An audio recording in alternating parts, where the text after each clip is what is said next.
नमस्कार मेरे प्रिय मित्रों, UP TET and C TET की तैयारी में आप सभी का स्वागत है। इस वीडियो के अंतर्गत आप सभी को ज्योग्राफी अर्थात भूगोल के सिलेबस के कुछ ऐसे इम्पोर्टेंट टॉपिक दिए गए हैं जो आपके यूपी टेट के सिलेबस में और सी टेट के सिलेबस में दोनों में ही सिमिलर हैं। जैसे मैं बात करूंगा सौर मंडल में पृथ्वी, ग्लोब, अक्षांश, देशांतर, पृथ्वी की गतियां, घूर्णन गति, परिक्रमण गति, मानचित्र, पृथ्वी के 4 परिमंडल, ये वाले टॉपिक आपके सी टेट और यूपी टेट दोनों में सिलेबस में सेम टू सेम कंटेंट दिया गया है, लेकिन थोड़ा बहुत अलग अलग आपको पढ़ना पड़ेगा। परंतु मैं आपको गहराई से सारी बात बताने वाला हूं ताकि एग्जामिनर कैसा भी क्वेश्चन बनाएगा आप उस क्वेश्चन को सोल्व कर लोगे। इस वीडियो के माध्यम से आप लोगों को सौर मंडल में पृथ्वी एक एक बेहतरीन पॉइंट के साथ आपको समझाऊंगा और इससे बाहर सौर मंडल का कोई क्वेश्चन बन ही नहीं सकता, ठीक है ना। ये बात मैं आपको कंप्लीटली यहाँ पर क्लियर करने वाला हूँ, जो कि सिलेबस का आपका टॉपिक दिया गया है। 1 या 2 क्वेश्चन आपसे बनेंगे तो 1-2 नंबर आपके पक्के हो जाएंगे, ठीक है ना। सिर्फ आपको वीडियो को देखना है, अच्छे से सुन लेना है, बस आपका काम हो जाएगा। मैं अगर सी टेट की बात करूँ, ज्योग्राफी में आपका दिया गया है planet earth in the solar system, वही सौर मंडल में पृथ्वी की बात।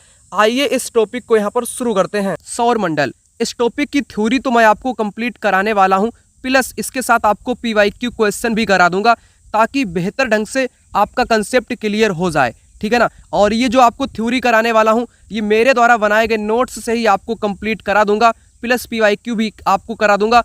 अलग से आपको कुछ भी करने की आवश्यकता नहीं पड़ेगी। आइए मैं यहाँ पर शुरू करता हूँ। सबसे इम्पोर्टेंट पहला पॉइंट यहाँ पर लिखा गया है, पृथ्वी से आकाश में दिखाई देने वाली ये सभी आकृतियां आकाशीय पिंड या खगोलीय पिंड कहलाते हैं। इनमें सूर्य, चंद्रमा, तारे आपके शामिल हैं। जितना भी रात्रि के टाइम आकाश में दिखाई पड़ता है आकृतियां जिसमें सूर्य, चंद्रमा, तारे आपके शामिल हैं, इनको क्या बोलेंगे? इनको बोलेंगे आकाशीय पिंड या खगोलीय पिंड। दूसरी सबसे इम्पोर्टेंट बात, तारे गर्म गैसों के बने गोले हैं, इनमें स्वयं का प्रकाश व ऊष्मा होती है। हमारा सूर्य भी एक तारा है जो पृथ्वी के सबसे निकट है। सूर्य क्या है? सूर्य पृथ्वी के निकट है। सूर्य एक आपका तारा है, ना कि ग्रह है, ठीक है ना। सूर्य क्या हो जाएगा? सूर्य आपका एक तारा, स्टार हो जाएगा। जो आपके तारे होते हैं ना, तारे कैसे होते हैं? गर्म होते हैं, गर्म गैस से ये बने होते हैं। इनके पास स्वयं का प्रकाश होता है, स्वयं की ऊष्मा होती है। बल्कि जो आपके ग्रह होते हैं इनके पास कुछ नहीं होता है, ना ही ऊष्मा होती है ना ही प्रकाश होता है। उसको अभी आगे बेहतर ढंग से आपको बताएंगे ग्रहों को। अब यहाँ पर बात करते हैं नक्षत्र मंडल। रात में आकाश में तारों के समूह द्वारा बनाई गई आकृति को नक्षत्र मंडल कहते हैं। खगोलविद कहते हैं कि नक्षत्र मंडल की संख्या कितनी है? 88। खगोलविदों के अकॉर्डिंग 88 नक्षत्र मंडल हैं, ठीक। एक तो आपका यहाँ पर कुछ प्रमुख बताए गए हैं, ओरियन, अर्जा मेजर जिसको बिग बियर बोलते हैं, कैनिस मेजर ग्रेट डॉग बोलते हैं, स्मॉल बियर सप्तऋषि मंडल बोलते हैं, ठीक। ये इंपॉर्टेंट है। इनकी सहायता से उत्तर दिशा का निर्धारण किया जाता है ना, और किया जाता रहा प्राचीन काल में इन्हीं के माध्यम से। ध्रुव तारा उत्तर दिशा में सदैव स्थिर रहता है, ये इंपॉर्टेंट है, पेपर में आया करता है कि उत्तर दिशा का इंडिकेटर कौन सा तारा है? तो ध्रुव तारा, ये दिशा बताता है, उत्तर की बताता है, उत्तर दिशा में आपका सदैव स्थित रहता है। अगला यहाँ पर पॉइंट बहुत इंपॉर्टेंट है, सौर मंडल की जिस मैं टॉपिक की बात कर रहा हूँ उसके बारे में यहाँ पर समझो। सूर्य 8 ग्रह, इसमें कितने ग्रह हैं? 8 ग्रह, उपग्रह, खगोलीय पिंड, क्षुद्र ग्रह, पुच्छल तारा, उल्का पिंड मिलकर सौर मंडल का निर्माण करते हैं। सूर्य मुखिया है, ये हमारे सौर मंडल के केंद्र में स्थित है। सूर्य के गुरुत्वाकर्षण बल के प्रभाव के कारण सौर परिवार के अन्य सभी सदस्य सूर्य के चारों ओर परिक्रमा करते हैं। तो सूर्य के चारों ओर ग्रह परिक्रमा करते हैं, उसका कारण क्या है? गुरुत्वाकर्षण उसका कारण यहाँ पर हो जाएगा। अब मैं बात करूँ सूर्य की, बात कर लेता हूँ। सूर्य सन गर्म गैसों से बना तारा है। इसमें मुख्य रूप से हाइड्रोजन और हीलियम गैसें पाई जाती हैं, है ना। तो सूर्य में क्या पाया जाता है? हाइड्रोजन और हीलियम। यूपी टेट के एग्जाम में क्वेश्चन आ चुका है, सूर्य किससे निर्मित है? तो हाइड्रोजन और हीलियम, ये आ चुका है पेपर में। ये बहुत बड़ा है, इसमें पृथ्वी जैसे 13 लाख गोले समा सकते हैं। सूर्य इतना बड़ा है कि पृथ्वी जैसे जो गोले हैं ना उसमें आपके 13 गोले आ सकते हैं, इतना बड़ा सूर्य है। देखो कितना दूर पर है सूर्य पृथ्वी से। सूर्य हमारी पृथ्वी से 15 करोड़ किलोमीटर पर है। कितना? 15 करोड़ किलोमीटर पर है।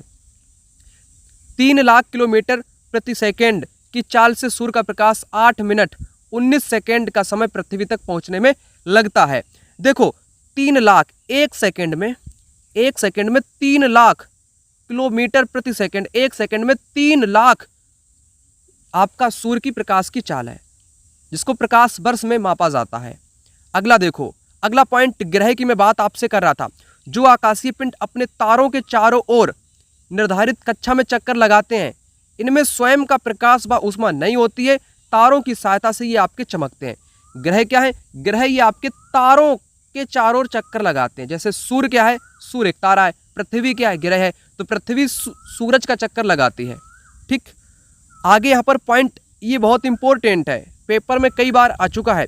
हमारे सौर मंडल में 8 ग्रह हैं। सूर्य से बढ़ती दूरी के अनुसार इनका क्रम लगाने को पूछा करता है। तो बुध सबसे नज़दीक, शुक्र, पृथ्वी, मंगल, बृहस्पति, शनि, यूरेनस, नेपच्यून, जिनको अरुण वरुण के नाम से जानते हैं। ग्रहों को अपनी धुरी पर घूमना परिभ्रमण कहलाता है।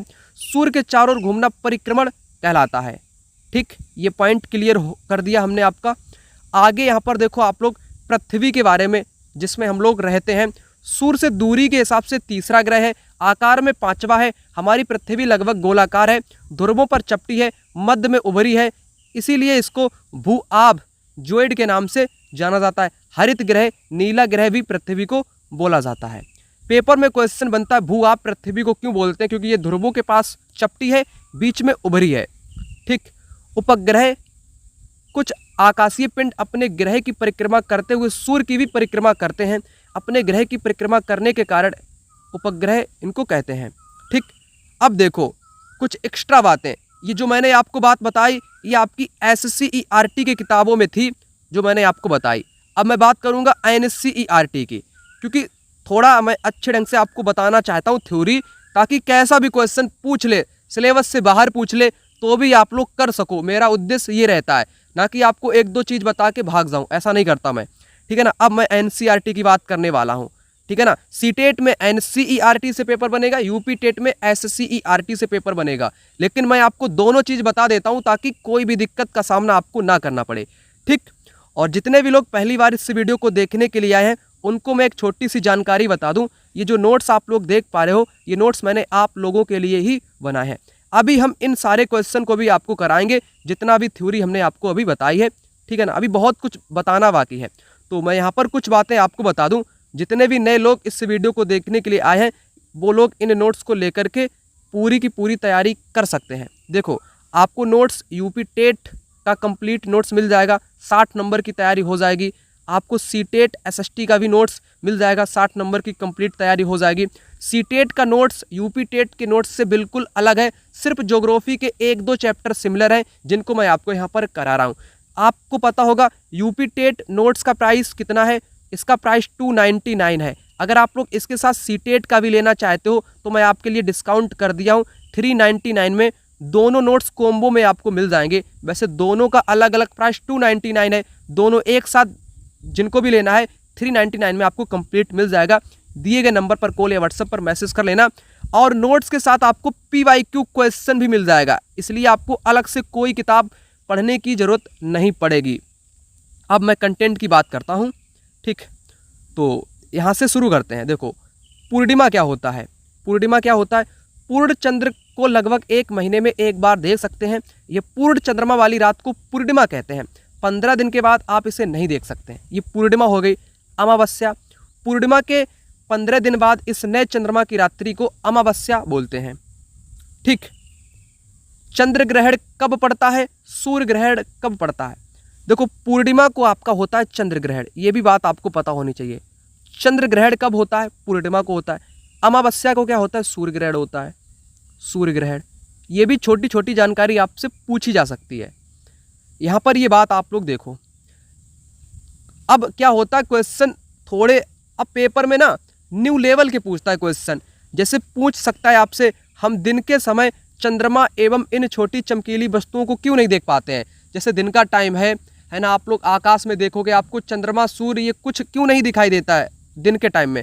ऐसा इसलिए है क्योंकि सूर्य के अत्यधिक तेज प्रकाश के कारण रात के समय चमकने वाली वस्तुओं को हम देख नहीं पाते हैं। यही कारण है सूर्य का प्रकाश। यहाँ पर खगोलीय पिंड मैं आपको बता दिया हूँ, दोबारा पुनः से इनको समझ लो, रिवीजन हो जाएगा। सूर्य, चंद्रमा तथा वे सभी वस्तुएं जो रात के समय आसमान में चमकती हैं खगोलीय पिंड कहलाती हैं। कुछ खगोलीय पिंड बड़े आकार के होते हैं तथा गर्म भी होते हैं, ठीक। और आगे देखो, इनके पास अपनी ऊष्मा तथा प्रकाश होता है जिन्हें हम तारा कहते हैं। तारे की मैंने बात की, सूर्य की मैंने बात की, हाइड्रोजन हीलियम गैसों से आपका बना है। सूर्य भी क्या है, आपका एक तारा हो जाएगा। फिर मैंने आपको नक्षत्र मंडल भी बताया जिसमें आपका अर्जा मेजर, बिग वियर है ना, इसी तरह का आपका नक्षत्र मंडल है। तो बिग वियर, अर्जा मेजर ये क्या है, नक्षत्र मंडल है। सप्तऋषि क्या है, ये भी आपका नक्षत्र मंडल है। अर्सा मेजर का भाग ही है आपका सप्तऋषि, ठीक। ध्रुव तारे की मैंने आपसे बात की जो कि उत्तरी दिशा को बताता है, ठीक। यह आसमान में हमेशा एक ही स्थान पर रहता है। कुछ बातें आपकी सिमिलर हैं दोनों में, कुछ बिल्कुल ही भिन्न है, बिल्कुल अलग है, तो अलग से आपको पढ़ना पड़ेगा। जो सिमिलर है उनको मैं बता देता हूँ। ग्रह की मैं बात करूँ, प्लेनेट की बात करूँ, तो ग्रहों के पास क्या होता है बताओ। कुछ खगोलीय पिंडों के पास अपनी ऊष्मा तथा प्रकाश नहीं होता है, वे तारों की सहायता से चमकते हैं, उन्हें ग्रह कहते हैं। देखो, तारों के पास तो प्रकाश होता है, ग्रहों के पास कोई प्रकाश नहीं होता है। आपसे पूछा जाए पृथ्वी के पास प्रकाश है तो आपका जवाब होगा नहीं, पृथ्वी के पास कोई प्रकाश नहीं है, ये सूर्य के द्वारा प्रकाशित होती है, ठीक।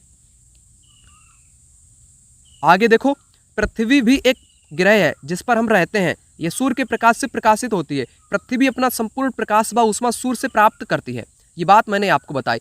अब क्वेश्चन देखो, इस प्रकार के क्वेश्चन आपसे बन सकते हैं। पिंड जिनमें अपनी ऊष्मा व प्रकाश नहीं हो लेकिन वे तारों की सहायता से चमकते हैं, उन्हें कहा जाता है, ग्रह कहा जाता है, ग्रह। जैसे अपनी पृथ्वी है, मैंने पृथ्वी का उदाहरण देकर आपको बताया क्योंकि आप लोग, हम सभी इसी पृथ्वी में ही रहते हैं। तो ग्रहों के पास कोई खुद का प्रकाश नहीं है, ये तारों की सहायता से चमकते हैं। जिनके पास खुद का प्रकाश होता है उनको तारे बोलते हैं। अंतर दोनों में इतना है।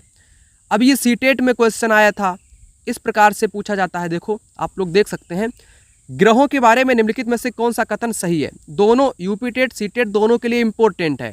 ये मत समझना कि मैं इसको देखूं या न देखूं, कंटेंट आपका सिलेबस दोनों सिमिलर यहाँ पर दिए गए हैं, कुछ चैप्टर तो मैं आपको बता रहा हूँ। ग्रह क्या है, वे तारों के प्रकाश से प्रकाशित होते हैं। पहली बात करेक्ट। केवल यहाँ पर आ गया, केवल चट्टानों के बने होते हैं, चट्टान के नहीं, ये गैस के भी बने होते हैं, इसलिए आपका गलत हो गया। सभी ग्रहों के अपने चांद, चांद का मतलब उपग्रह। शुक्र के पास कोई उपग्रह नहीं है, बुध के पास कोई उपग्रह नहीं है, ठीक। तो कुछ के पास चांद होते हैं, कुछ के पास नहीं होते, ये बात गलत है, सिर्फ आपकी ए हो जाएगी। ऐसे भी क्वेश्चन आपको पेपर में देखने को मिल सकते हैं, है ना। तो ग्रह गैस व चट्टान के बने होते हैं, कुछ के पास ग्रह अपने चांद होते हैं, कुछ के पास नहीं होते हैं। सौर मंडल की मैंने बात आपसे की। सूर्य, 8 ग्रह, उपग्रह, कुछ खगोलीय पिंड जैसे क्षुद्र ग्रह, उल्का पिंड मिलकर सौर मंडल का निर्माण करते हैं, इसे हम सौर परिवार कहते हैं। सौर मंडल का मुखिया आपका सूर्य है। सूर्य की भी मैंने आपसे बात की, हीलियम, हाइड्रोजन जैसी गैसों से आपका बना है। दूरी कितनी है, 15 करोड़ किलोमीटर इसकी दूरी है। 3 लाख किलोमीटर प्रति सेकेंड इसकी चाल है। सूर्य का प्रकाश पृथ्वी पर आने में 8 मिनट का टाइम लगता है। अब देखो, एक अंतर आपको बताऊं, जैसे NCERT कहता है कि 8 मिनट का टाइम लगता है, और आपकी उत्तर प्रदेश की जो SCERT की किताब है उसमें 8 मिनट 19 सेकेंड दिया गया है। 8 मिनट 19 सेकेंड, इसमें कोई सेकेंड नहीं दिया गया है। यह है आपकी NCERT के अकॉर्डिंग। विकल्प में आपको 8 मिनट लिखा मिले, है ना, 8, 7, 6, तो आपको 8 टिक कर देना है। अगर 8:19 लिखा मिले तो 8:19 को टिक कर देना है। ये बातें बहुत इंपॉर्टेंट रहती हैं जो कि पेपर में आपको कंफ्यूज कर सकती हैं, क्योंकि उस दौरान आपको विकल्पों के अनुसार क्वेश्चन को डील करना पड़ेगा, ठीक। आइए आगे बात करें। 8 ग्रहों का क्रम क्या है सूर्य से दूरी के हिसाब से। बुध, शुक्र, पृथ्वी, मंगल, बृहस्पति, शनि, अरुण, वरुण। बुध सूर्य के सबसे नज़दीक है, 88 दिन में सूर्य की परिक्रमा पूरी कर लेता है। अब यहाँ पर सबसे इम्पोर्टेंट बात आ जाती है ग्रहों की। ग्रह 2 प्रकार के, आंतरिक ग्रह, बाह्य ग्रह। आंतरिक आपके बुध, शुक्र, पृथ्वी, मंगल हो जाएंगे। बाह्य ग्रह ये दरअसल बड़े ग्रह होते हैं, बृहस्पति, शनि, अरुण, वरुण, यूरेनस, नेपच्यून जिनको बोलते हैं, ये बड़े ग्रह होते हैं। अब देखो, सबसे इम्पोर्टेंट बात यहाँ पर शुरू होती है। जो आंतरिक ग्रह होते हैं ना, ये सूर्य के बहुत नज़दीक होते हैं, और बाह्य ग्रह ये सूर्य के बहुत दूर होते हैं। आंतरिक ग्रह चट्टान के बने होते हैं, बाह्य ग्रह आपके आकार में बड़े होते हैं, गैस व तरल पदार्थ के आपके ही बने होते हैं। आंतरिक ग्रह चट्टान से बने होते हैं, इसलिए इनको चट्टानी ग्रह कहते हैं, और इनको गैसीय ग्रह बोलते हैं, बाहरी ग्रह को, बड़े ग्रह को। अब क्वेश्चन यहाँ से इस टाइप से पूछ लिया गैसीय ग्रह जो गैस से निर्मित हो, तो बृहस्पति, शनि, यूरेनस, नेपच्यून ये आपके गैसीय ग्रह हो जाएंगे। ठीक, देखो जैसे मान लो ये क्वेश्चन पेपर में आ गया, आपको नहीं आता है, मैंने आपको बता दिया। मंगल कैसा हो जाएगा? मंगल आपका आंतरिक हो जाएगा। कैसा हो जाएगा? आंतरिक हो जाएगा। शुक्र कैसा हो जाएगा? शुक्र भी आपका आंतरिक हो जाएगा। और यहाँ पर शुक्र दिया गया, ये भी आंतरिक हो जाएगा। तो बचेगा तो आपका ए विकल्प, तो करेक्ट हो जाएगा। कुछ लॉजिक के जरिए भी आप लोग क्वेश्चन ना आता होगा भी सोल्व कर लेंगे पेपर में। कुछ बात और है, बृहस्पति, शनि, यूरेनस के चारों ओर छल्ले पाए जाते हैं। ठीक, छल्ले पाए जाते हैं बृहस्पति, शनि, यूरेनस। कक्षा क्या होती है? सौर मंडल के सभी 8 ग्रह एक निश्चित पथ पर सूर्य का चक्कर दीर्घ वृत्ताकार पथ में लगाते, ये कक्षा कहलाते हैं। बुध सूर्य के सबसे नजदीक है, 88 दिन में पूरा चक्कर लगा लेता है। शुक्र क्या है? शुक्र को पृथ्वी का जुड़वा ग्रह माना जाता है, पृथ्वी की बहन भी बोलते हैं, भोर का तारा, सांझ का तारा भी बोलते हैं, क्योंकि आकार व आकृति में लगभग पृथ्वी के समान आपका शुक्र ग्रह हो जाता है। प्लूटो ग्रह जो कि एक बौना ग्रह था, अभी तक प्लूटो को भी एक ग्रह माना जाता था। अंतर्राष्ट्रीय खगोलीय संगठन ने एक बैठक की थी, है ना, 2006 में। निर्णय लिया कि सिरस 2003, यूवी 313 तथा प्लूटो कैसे ग्रह हैं? बौने ग्रह हैं, है ना, इनको बाहर कर दिया गया था। ठीक, तो अब कितने हैं? 8 ग्रह। अब क्वेश्चन देखो कथन कारण वाला कुछ इस टाइप से। बुध अपनी कक्षा में एक चक्कर पूरा करने में 88 दिन लगाता है, क्योंकि यह सूर्य के सबसे समीप अर्थात नज़दीक है। पहली बात करेक्ट हो जाएगी। सौर मंडल के सभी 8 ग्रह सूर्य के चारों ओर अपने निश्चित दीर्घ वृत्ताकार पथ पर चलते हैं, इसे कक्षा कहते हैं, ये भी बात करेक्ट है। तो पहला विकल्प यहाँ पर करेक्ट आंसर हो जाएगा। अगला इस प्रकार से भी क्वेश्चन बन सकता है, इनमें से किन ग्रहों के चारों ओर छल्ले पाए जाते हैं? छल्ले किसके ओर पाए जाते हैं? हमने आपको क्या बताया था आपको? तो छल्ले आपके बृहस्पति, शनि, यूरेनस में पाए जाते हैं। नेपच्यून में आपके छल्ले नहीं पाए जाते हैं। ठीक, देखो फिर से एक क्वेश्चन, रिपीट क्वेश्चन ज़्यादा होते हैं अगर आपका कंसेप्ट क्लियर है। चारों छल्ले मैंने बताया, शनि, बृहस्पति, यूरेनस। ठीक, फिर भी एक बार ये क्वेश्चन पूछ लिया गया, 3 बार एक ही क्वेश्चन रिपीट। अब यहाँ पर बात करेंगे पृथ्वी की, जिसमें हम लोग रहते हैं। इम्पोर्टेंट पॉइंट जहाँ से पेपर में क्वेश्चन बनेगा, यहाँ पर सबसे इम्पोर्टेंट बात कही गई है, सूर्य से दूरी के हिसाब से पृथ्वी तीसरे नंबर का ग्रह है। तो पहले नंबर का कौन होगा? सबसे नज़दीक सूर्य के कौन है? बुध। दूसरे नंबर पर आपका शुक्र, तीसरे पर अपनी प्यारी पृथ्वी। ठीक है ना, बुध, शुक्र, पृथ्वी, मंगल, बृहस्पति, शनि, अरुण, वरुण, इस प्रकार का क्रम है। तो तीसरे नंबर पर आपकी आती है सूर्य के दूरी के हिसाब से पृथ्वी का क्रम। आकार में 5वें नंबर पर आती है पृथ्वी।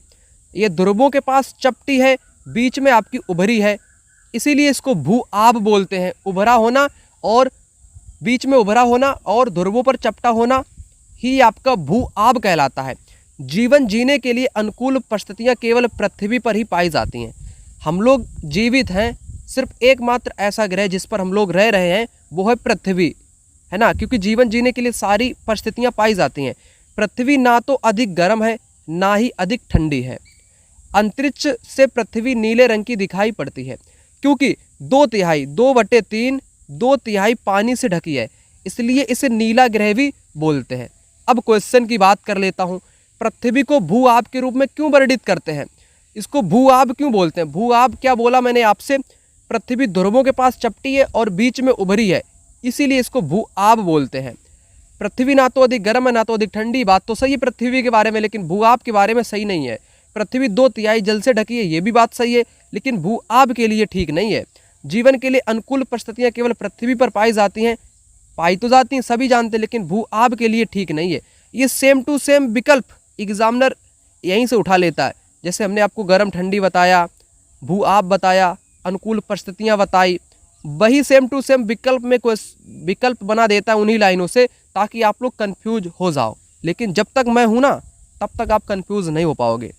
आइए आगे बात करते हैं, पृथ्वी के बारे में है ये भी, तो पृथ्वी की ही ये विशेषताएं हैं।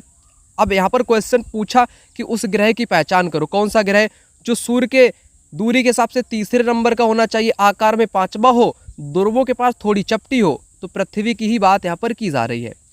अगला देखो, ऐसा भी बन सकता है क्वेश्चन, पृथ्वी मध्य में थोड़ी चपटी। अरे भैया चपटी तो मध्य में थोड़ी ना है, मध्य में तो उभरी है, ध्रुवों पर चपटी है। यहाँ पर ठीक विपरीत कर दिया गया। कैसा कर दिया गया? ठीक विपरीत। ध्रुवों पर चपटी, बीच में उभरी। जैसे ये पृथ्वी है, यहाँ पर चपटी है, ध्रुव पर आपकी चपटी, चपटी, यहाँ पर आपकी चपटी, और बीच में कैसी है? उभरी हुई। ठीक, इसको बोलते भू आभ। तो पहला गलत, दूसरा ठीक। ये ध्रुवों पर थोड़ी चपटी, मध्य में उभरी।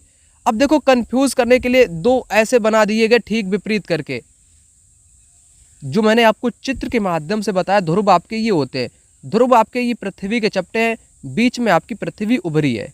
ये बात इंपॉर्टेंट। अब हम बात करेंगे चंद्रमा, चांद, मून की, जिसको रात में आप लोग देखते हो। हमारी पृथ्वी के पास केवल एक ही उपग्रह है, हमारी पृथ्वी के पास केवल एक ही उपग्रह है, वो भी चंद्रमा। इसका व्यास पृथ्वी के व्यास का केवल 1/4 है।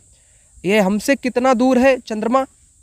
3,84,400 किलोमीटर। ये इम्पोर्टेंट है, 3,84,400 किलोमीटर दूर है चंद्रमा हमारी पृथ्वी से। नील आर्मस्ट्रांग 20 जुलाई 1969 को पहले चंद्रमा की सतह पर इन्होंने कदम रखा था। सबसे इम्पोर्टेंट बात मैंने खुद यहाँ पर लिख दी थी, इम्पोर्टेंट पॉइंट हाईलाइट भी मैंने कर दिया था। क्यों? क्योंकि क्वेश्चन इस बार भी सीटेट में आया और हमेशा की भांति आया करता है, और यूपी टेट में भी पूछा जा चुका है। चंद्रमा पृथ्वी का एक चक्कर लगभग 27 दिन में पूरा करता है। लगभग इतने समय में है अपने अक्ष पर एक चक्कर पूरा करता है, जिसके परिणाम स्वरूप पृथ्वी से हमें चंद्रमा का केवल एक ही भाग दिखाई पड़ता है। क्वेश्चन यहाँ पर उठता है, पृथ्वी से चंद्रमा का केवल एक ही भाग क्यों दिखाई पड़ता है? इसलिए दिखाई पड़ता है क्योंकि चंद्रमा पृथ्वी का चक्कर 27 दिन में ही पूरा करता है, और अपने अक्ष पर भी 27 दिन का ही टाइम लेता है, इसलिए एक भाग दिखाई पड़ता है। घूर्णन में भी टाइम लेता है उतना, सूर्य का परिक्रमण करने में भी उतना ही टाइम लेता है। इसलिए चंद्रमा की सतह पर जीवन अनुकूल नहीं है। इसकी सतह पर पर्वत है, मैदान है, गड्ढे पाए जाते हैं चंद्रमा पर। पर्वत भी है चंद्रमा पर, मैदान भी और गड्ढे भी, जो चंद्रमा की सतह पर छाया बनाते हैं। पूर्णिमा के दिन इन छायाओं को देखा जा सकता है। अब क्वेश्चन आ गया, चंद्रमा के बारे में बताओ। पृथ्वी से हमें चंद्रमा का केवल एक ही भाग दिखाई पड़ता है, बिल्कुल करेक्ट। इसका कारण क्या हो जाएगा? चंद्रमा को अपने अक्ष पर घूमने तथा पृथ्वी के चारों चक्कर लगाने में एक जैसा टाइम लगता है, वो भी 27 दिनों का टाइम लगता है। इसलिए दोनों बात आपकी करेक्ट हो जाएंगी, पहला विकल्प करेक्ट हो जाएगा। नेक्स्ट देखिएगा, यहाँ पर क्वेश्चन है आपके सामने चंद्रमा के बारे में। चंद्रमा पर जीवन अनुकूल परिस्थितियाँ नहीं है, बात बिल्कुल करेक्ट है। चंद्रमा की सतह पर पर्वत, मैदान, गड्ढे पाए जाते हैं, यहाँ पर लिखा है नहीं पाए जाते हैं, इसलिए आपका गलत हो गया, बल्कि पाए जाते हैं। अभी हम आपको बता दिए ऊपर, चंद्रमा की सतह पर पर्वत छाया बनाते हैं, जिनको पूर्णिमा के दिन देखा जा सकता है, बात करेक्ट हो जाएंगी। बी गलत हो जाएगा, जहाँ जहाँ पर बी होगा उसको आप हटाइएगा, ए सी आपका राइट आंसर यहाँ पर बचेगा। ठीक, एक और क्वेश्चन देखो, रिपीटेड। पृथ्वी से चंद्रमा का केवल एक ही भाग दिखाई पड़ता, कारण क्या है? कारण आपका यहाँ पर लिखा है, चंद्रमा को पृथ्वी के चारों चक्कर लगाने में तथा अपने अक्ष पर घूमने में सेम टू सेम टाइम लगता है, 27 दिनों का लगता है। वो बात मैंने आपको बता दी। अब देखो, ग्रह व उपग्रह में अंतर क्या होता है? ग्रह जिस पर हम लोग रहते हैं, पृथ्वी क्या है? ग्रह। सूर्य के चारों ओर चक्कर लगाती है अपनी प्यारी पृथ्वी। ग्रह क्या करते हैं? ये सूर्य के चारों ओर चक्कर लगाते हैं। उपग्रह क्या करते हैं? ग्रह के चारों ओर चक्कर लगाते हैं उपग्रह। जैसे अपनी पृथ्वी का उपग्रह क्या है? तो पृथ्वी का उपग्रह क्या हो जाएगा? चंद्रमा। चंद्रमा पृथ्वी का चक्कर लगाता है, समझे आप लोग? हाँ, ठीक। मानव निर्मित उपग्रह कुछ है, वैज्ञानिकों द्वारा बनाए गए हैं, ब्रह्मांड के बारे में जानकारी देते हैं, पृथ्वी पर संचार के माध्यम से इनका प्रयोग किया जाता है। भारतीय उपग्रह आपका एडुसैट है, जो शिक्षा के लिए बनाया गया था। इनसैट है, IRS है। ठीक, अब पेपर में ऐसा आया, एडुसैट क्या है? एडुसैट क्या है भाई? ये एक मानव निर्मित भारतीय उपग्रह आपका हो जाएगा। क्षुद्र ग्रह की यहाँ पर बात कर लें, सबसे इम्पोर्टेंट, तारों, ग्रहों एवं उपग्रहों के अलावा असंख्य छोटे पिंड भी सूर्य का चक्कर लगाते हैं। इन पिंड को क्षुद्र ग्रह कहते हैं। आपने अभी तक पढ़ा कि सूर्य का चक्कर तारे भी लगाते हैं, ग्रह भी लगाते, उपग्रह भी लगाते, इसके अलावा असंख्य छोटे छोटे पत्थर के टुकड़े, पिंड, ये भी चक्कर लगाते हैं। इनको क्षुद्र ग्रह बोलते हैं। जो आपका क्षुद्र ग्रह होता है ना, ये किन कक्षाओं में पाए जाते हैं या किन के बीच में पाए जाते हैं? ये आपके मंगल और बृहस्पति की कक्षाओं के बीच में पाए जाते हैं। मंगल और बृहस्पति की कक्षा के बीच में क्षुद्र ग्रह आपके पाए जाते हैं। वैज्ञानिकों के अनुसार क्षुद्र ग्रह ग्रह के ही भाग होते हैं जो कि बहुत वर्ष पहले विस्फोट होने के बाद ग्रहों से टूटकर अलग हो गए, ये वैज्ञानिकों का कहना है। अब क्वेश्चन पूछ लिया आपसे कि क्षुद्र ग्रह किसकी कक्षाओं के बीच में पाए जाते हैं? मंगल और बृहस्पति की कक्षाओं के बीच में आपके पाए जाते हैं। देखो थ्योरी भी करा रहा हूँ, क्वेश्चन भी करा रहा हूँ, तो मज़ा आना चाहिए आपको। ठीक, अगला देखो, यहाँ पर क्षुद्र ग्रह से क्वेश्चन कुछ इस टाइप से भी बन सकते हैं आपसे। क्षुद्र ग्रह के बारे में, ये सूर्य की परिक्रमा लगाते हैं, करेक्ट हो जाएगा। कभी कभार पृथ्वी के नज़दीक आ जाते हैं और इस पर गिर जाते हैं। नहीं, क्षुद्र ग्रह कभी भी पृथ्वी पर नहीं गिरते हैं। पृथ्वी पर क्या गिरता है? उल्का पिंड गिरता है। पृथ्वी पर उल्का पिंड गिरता है। जैसे उल्का पिंड गिरने से महाराष्ट्र में लोनार झील का निर्माण हुआ है। ठीक, तो उल्का पिंड गिरने से होता है, ना कि क्षुद्र ग्रह के गिरने से। इसलिए बी गलत है। ये मंगल और बृहस्पति की कक्षाओं में पाए जाते, ये बात करेक्ट हो जाएगी। ठीक, ए और सी करेक्ट हो जाएगा। उल्का पिंड, अभी क्वेश्चन में आपसे उल्का पिंड वाला ये जोड़ दिया गया था कथन, तो उल्का पिंड को यहाँ पर मैंने नीचे आपको समझाने का प्रयास किया है। सूर्य के चारों ओर चक्कर लगाने वाले पत्थरों के छोटे छोटे टुकड़ों को उल्का पिंड कहते हैं। कभी कभी उल्का पिंड पृथ्वी के बहुत नज़दीक आ जाते हैं। वायु के संपर्क में आने पर ये जल जाते हैं, चमकदार प्रकाश उत्पन्न करते हैं। यहाँ पर एक क्वेश्चन मैं आपसे पूछना चाहूँगा कि उल्का पिंड वायुमंडल की किस परत में आने पर जल जाते हैं? तो मध्य मंडल आपने सुना होगा, मध्य मंडल में उल्का पिंड आने पर जल जाते हैं। मध्य मंडल हमारी पृथ्वी को बचा लेती है ना, उल्का पिंड गिरने से, तो क्योंकि जल जाते हैं मध्य मंडल में ही उल्का पिंड। कभी कभी नहीं जलते हैं तो आते हैं तो झील वगैरह निर्माण आपका हो जाता है ना उल्का पिंड से। जैसे लोनार झील मैंने आपको बताई महाराष्ट्र की। कभी कभी उल्का पिंड पूरी तरह से जले बिना पृथ्वी पर गिर जाने के कारण धरातल पर गड्ढे बन जाते हैं। मध्य मंडल में उल्का पिंड आने पर जल जाता है, ये मैंने लिख भी दिया था यहाँ पर, ये क्वेश्चन पेपर में आ भी चुका है।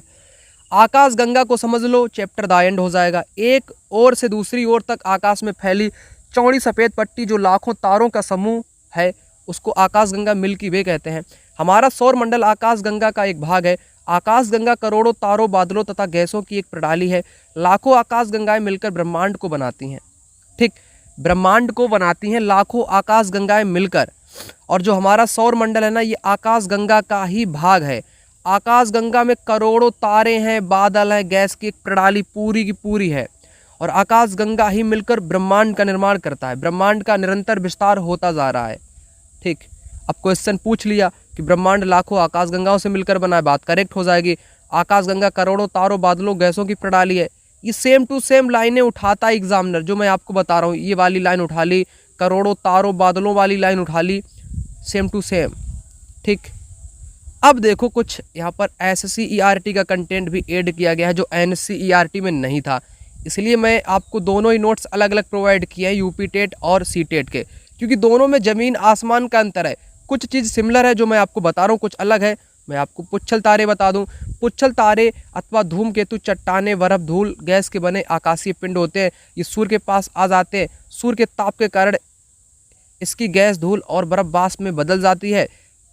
यही वाष्प मुख्य पिंड से एक लंबी चमकीली पूंछ के रूप में बाहर निकल जाती है। गुरुत्वाकर्षण के कारण इस तारे का सिर सूर्य की तरफ तथा पूंछ हमेशा बाहर की तरफ होती है। पुच्छल तारे की पूंछ हमेशा किस तरफ होती है? बाहर की तरफ होती है। क्वेश्चन यूपी टेट में आपसे पूछा जा चुका है।